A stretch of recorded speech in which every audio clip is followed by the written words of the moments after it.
Баршаңызға сәлем. Бүгін біз ерекше чебуреки дайындайтын боламыз. Алдымен каналыма тіркеліп, лайк және қоңыраушаны басып қойыңыздар. Рецепт описаниеде тұр. Ұнымызды ортасын осылай ашып, ортасына сұйық майды құямыз және қайнаған ыстық суға тұзымызды салып ертіп аламыз да жұмсақ қамыр илейміз. Абай болыңыздар, қолыңызды қасық немесе шанышқымен араластырыңыздар. Шамалы уақыттан кейін қамырды қолмен илесеңіздер де болады. Бұл қамыр бізде жұмсақ болып шығады. Видеода қатты болып көрінуі мүмкін, бірақ ыстық су болғаннан кейін қамырымыз өте жұмсақ және май қосылған. Қамырымызды шетке қойып, үстін жаба тұрамыз. Жұмыс үстелдің үстін ұнмен сеуіп, дайын болған қамырымызды алып, осылай екіге бөлеміз.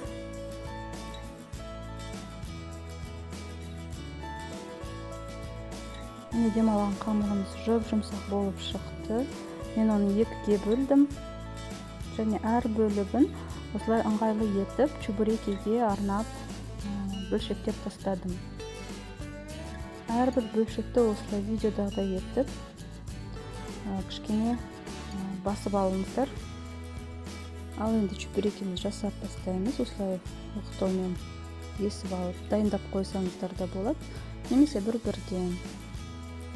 Мен өзіме қажетінше қамырларын жайып дайындап қойдым.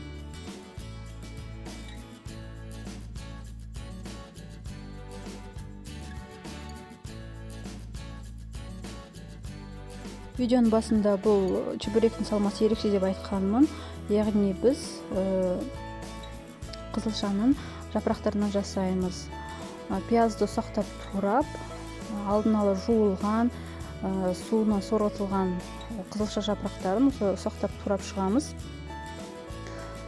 Барлығысын осылай турап болған соң тұз, бұрышын қалауыңызша қосасыздар.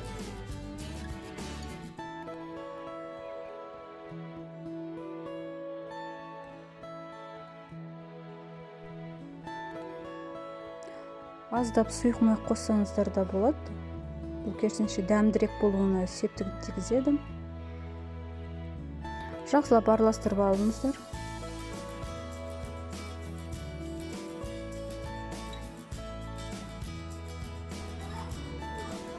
Ал енді салмамызды салып чебурекini жасап бастайық. Мен әрбір қамырға осындай 2 ас қасықтан қосып отырдым. Өйткені қуырған кезде біздің салмамыз, яғни жапырақтарымыз өзінің көлемін жоғалтады.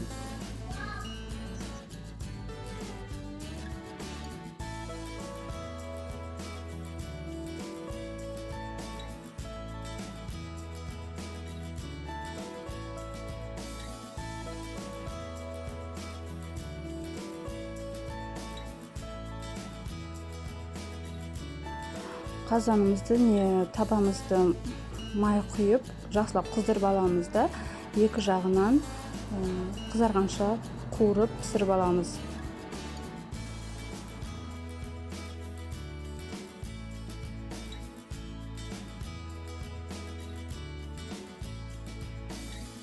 Мен чебурекилерді қатты қызартпадым.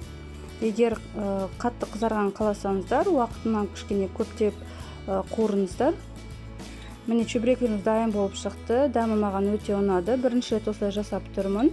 Негізінде көк пияздан, аскөк бәрін қосуға да болады. Осы жол мен тек қызылшадан ғана жасадым. Қамыры да өте жұмсақ болып шықты. Міне дәм өте керемет.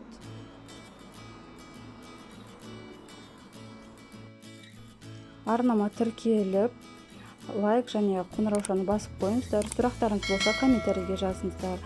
Келесіде сіздерді одан да қызықты рецепттер күтеді. Назарларыңызға рахмет. Ас болсын.